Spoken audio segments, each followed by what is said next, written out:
नए कृषि कानून के खिलाफ किसानों का आक्रोश लगातार बढ़ता जा रहा है। अब सरकार से इनकी सीधी एक ही मांग है, वापस लेना होगा तीनों कानून।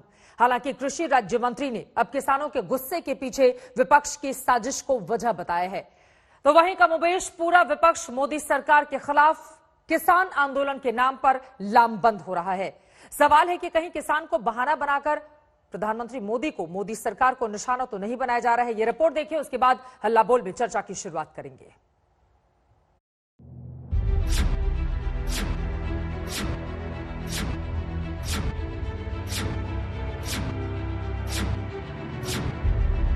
भैया ये लोग अब तो वैसे ही खुश है। किसान आंदोलन का आज 11वां दिन है। पहले दिन से जिन मुद्दों पर सरकार और किसानों में गतिरोध बना था, वो अभी तक जस का तस है।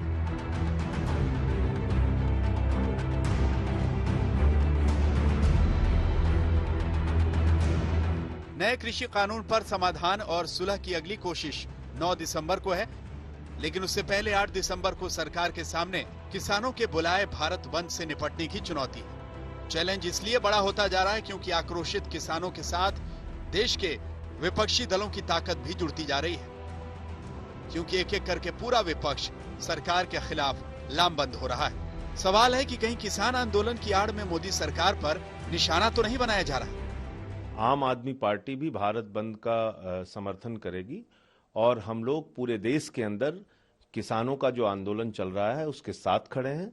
पार्टी के हमारे नेता और दिल्ली के मुख्यमंत्री अरविंद केजरीवाल जी ने साफ तौर पे कहा है, सड़क से लेकर संसद तक विधायक हों, सांसद हों, हमारे कार्यकर्ता हों, सारे के सारे लोग किसानों के आंदोलन के साथ खड़े हैं। देश के किसानों को किसी प्रकार का किसी के झांसे में आने की जरूरत नहीं होती। मैं नहीं समझता कि किसी के बहकाव में आने की जरूरत है।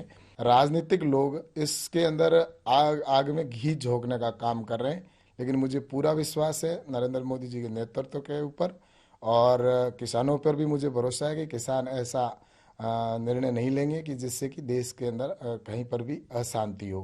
केंद्रीय मंत्री ने खुलकर कहा है कि किसानों को विपक्ष भड़का रहा है। सरकार के मंत्री को शक इसलिए भी हो रहा है क्योंकि कुछ महीने पहले तक बीजेपी की सहयोगी रही अकाली दल और शिवसेना ने भी किसानों के बहाने केंद्र के खिलाफ मोर्चा खोल दिया है। मुंबई में अकाली दल के नेता प्रेम सिंह चंदूमाजरा ने सीएम उद्धव ठाकरे से मुलाकात की।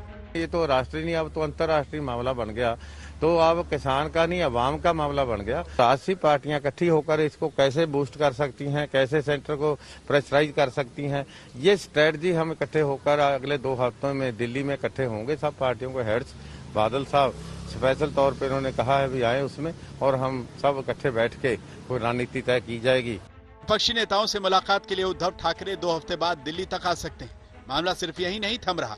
पहले पंजाब के सीएम अमरिंदर सिंह ने किसान आंदोलन का हवाला देकर सरकार को राष्ट्रीय सुरक्षा पर आगाह किया। अब एनसीपी सुप्रीमो शरद पवार नसीहत दे रहे हैं कि अगर सरकार ने अभी ध्यान नहीं दिया तो आक्रोश पूरे देश में फैलेगा।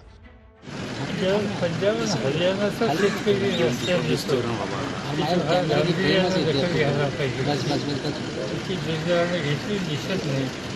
मला स्वतःला असं वाटतं की असं जर राहिलं तर ते फक्त दिल्लीपुरतं सीमित राहणार नाही, देशाच्या कानाकोपऱ्यातले लोक त्या शेतकऱ्यांच्या पाठीशी उभे राहतील। किसान आंदोलन के नाम पर विपक्ष सरकार पर हावी होने की कोशिश में है, लेकिन बीजेपी ने इस आक्रोश का कनेक्शन कनाडा और खालिस्तान समर्थकों से जोड़ दिया है। कनाडा के ही चीफ ने किसानों का समर्थन क्यों किया? क्योंकि कनाडा में सबसे ज़्यादा खालिस्तान समर्थक लोगों को कनाडा ने समर्थन दे रखा है।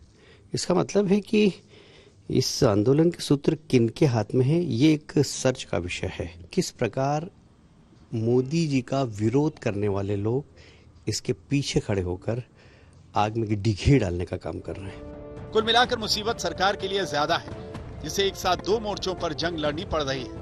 एक ओर आक्रोशित किसान हैं तो दूसरी ओर विपक्ष, जिसे मुद्दत बाद कोई बड़ा मुद्दा हाथ लगा है जिससे सरकार की घेराबंदी की जा सके।